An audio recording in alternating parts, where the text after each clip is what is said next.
आप अभी देख रहे हैं वह आज से करीब 6.3 करोड़ साल पहले इसी धरती पर घटित हुई थी। सोचिए कितना रोमांचक होता यदि हम पृथ्वी के इतिहास की हर घटना को अपनी आंखों से देख सकते। अगर हमारे पास एक टाइम मशीन होती तो हम समय के इस असीमित प्रवाह को पीछे मुड़कर देख सकते। आज हम आपको ले चलेंगे पृथ्वी के 4 अरब 500 साल पुराने इतिहास की यात्रा पर। तो चलिए अपनी टाइम मशीन में बैठते हैं और वापस चलते हैं इस रोमांचक सफर में। 4.5 अरब साल पहले यह वही स्थान है जहां आप अभी खड़े हैं, लेकिन तब यहाँ कुछ भी नहीं था, केवल धूल, गैस और छोटे छोटे कंकर पत्थरों का महासागर। अंतरिक्ष में कहीं बहुत दूर एक तारे की मौत ने विस्फोट के जरिए इस धूल और गैस के बादल में हलचल मचा दी। यह हलचल बढ़ी और धीरे धीरे सूर्य का जन्म हुआ। सूरज के आसपास यह कंकर पत्थर और गैस एक दूसरे से मिलकर धरती सहित अन्य ग्रहों बुध, शुक्र, मंगल, बृहस्पति और शनि को जन्म देने लगे। शुरुआती धरती सिर्फ एक उबलता हुआ लावा का महासागर थी। इसका तापमान लगभग 2000 डिग्री फ़ारेनहाइट था। इस वक्त हमारी टाइम मशीन बाहर निकलने पर तुरंत जलकर खाक हो जाती। तभी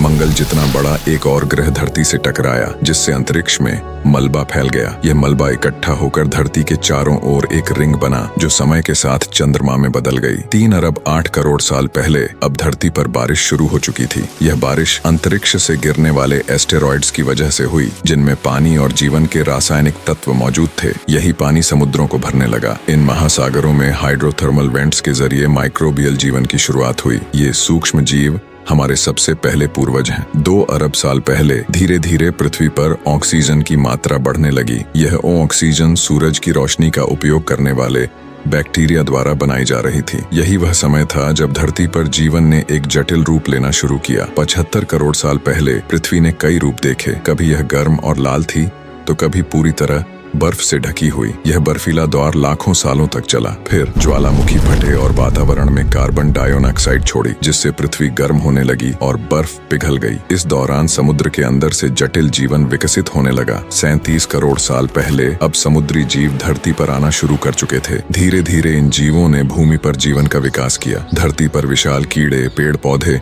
और जंगल उभरने लगे। लेकिन प्रकृति हमेशा एक समान नहीं रहती। प्रलय आती है, जीवन समाप्त होता है और फिर से जन्म लेता है। डायनासोर का युग लगभग 25 करोड़ साल पहले पृथ्वी पर डायनासोर का युग शुरू हुआ। यह विशाल जीव करोड़ों सालों तक धरती पर राज करते रहे, लेकिन 6 करोड़ साल पहले एक बड़ा एस्टेरॉयड पृथ्वी से टकराया। इस टक्कर ने डायनासोर सहित 90% जीवन को समाप्त कर दिया। इंसानों का आगमन, एस्टेरॉयड के बाद छोटे छोटे स्तनधारी जीवों ने जीवन की कमान संभाली। समय के साथ ये जीव विकसित होकर बंदरों और फिर इंसानों में बदल गए। आज से करीब 3 लाख साल पहले होमोसेपियंस यानी आधुनिक मानव प्रजाति का जन्म हुआ। आधुनिक युग और भविष्य की ओर आज हम विज्ञान और तकनीक के युग में हैं। हमने पृथ्वी को समझा और अंतरिक्ष की खोज शुरू की, लेकिन क्या हम डायनासोर की तरह समाप्त हो जाएंगे या ब्रह्मांड में अपनी जगह बना पाएंगे? यह भविष्य के गर्भ में छिपा है। दोस्तों, पृथ्वी की यह यात्रा अद्भुत और रोमांचक रही। यह हमें सिखाती है कि परिवर्तन ही प्रकृति का नियम है। अगर आप भविष्य की यात्रा में झांकना चाहते हैं तो जुड़े रहिए और हमारी अगली जर्नी का इंतजार कीजिए। तब तक के लिए नमस्ते।